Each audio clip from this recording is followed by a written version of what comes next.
सकाळी उठून ब्रह्मांड नायकाला नमस्कार केला आणि गरमागरम कॉफी पिऊन जिमला गेलो.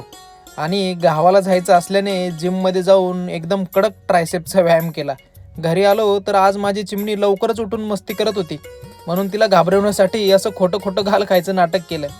आणि आम्ही बाप माणसं किती येडे राव बघा. काय चुकलंय तुम्हीच सांगा आता.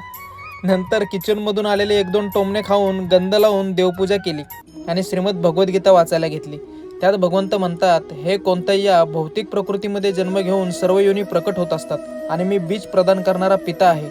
नंतर डोळे चोळत चोळत लेकीने सूर्यनारायणाला असा नमस्कार करून गोड पा घेतला. आजोबाकडं गावी जायचं म्हणल्यावर लेकीने अशा उड्या मारल्या आणि रोज व्हिडिओ पाहणाऱ्या आपल्या मंडळींना असं गोड गोड वाकडं बरं का. आणि गावाला जाताना बॅगेत काय काय भरायचंय याची कॅसेटच बायकोने सुरू केली. ती मी आपली गप नंदीबाईला सारखी मान हलवत हलवत ऐकली. आता काय करणार, चालायचंच नाही का.